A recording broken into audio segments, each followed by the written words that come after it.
En matière de gaz de schiste, la France est dans une situation de paralysie. Nous ne voulons pas connaître nos réserves. Nous sommes tétanisés par les risques sans chercher à les maîtriser. Nous ne voulons pas connaître les impacts économiques potentiels du gaz de schiste. Malheureusement, le statu quo n'existe pas. Et le développement récent du gaz de schiste a d'ores et déjà des impacts économiques importants au niveau mondial. Le prix du gaz américain a été divisé par 3 en l'espace de 4 ans. Certaines de nos industries, au premier rang desquelles l'industrie pétrochimique, souffrent énormément et affichent des écarts de coûts de production de l'ordre de 30% entre l'Europe et les États-Unis. Les centrales à charbon en Allemagne tournent à plein régime. C'est une conséquence indirecte du développement du gaz de schiste, puisque les prix du charbon ont fortement chuté. Et cette situation crée pollution et risque de blackout au niveau du système électrique européen. Enfin, la crise ukrainienne nous rappelle notre dépendance au gaz russe. Il y a donc urgence à agir.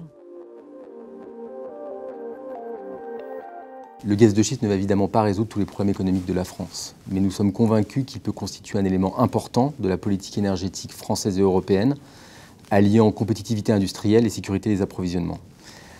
D'autant plus que la France est d'ores et déjà bien positionnée pour tirer parti du gaz de schiste. Le fait que l'État soit propriétaire du sous-sol n'est pas une contrainte, c'est même une opportunité, car il permettra à l'État de mieux encadrer et de mieux optimiser la production. Nous disposons également de champions français reconnus au niveau mondial dans l'exploitation et dans l'exploration du gaz de schiste.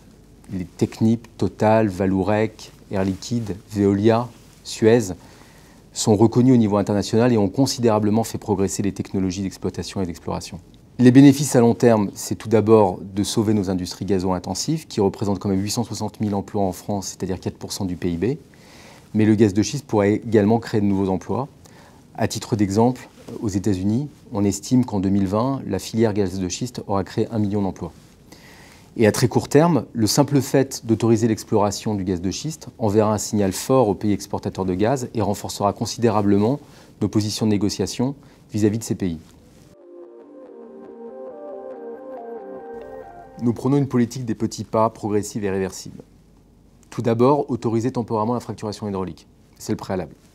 Ça nous permettra d'identifier nos réserves, de mieux appréhender les risques et d'identifier le potentiel économique du gaz de schiste.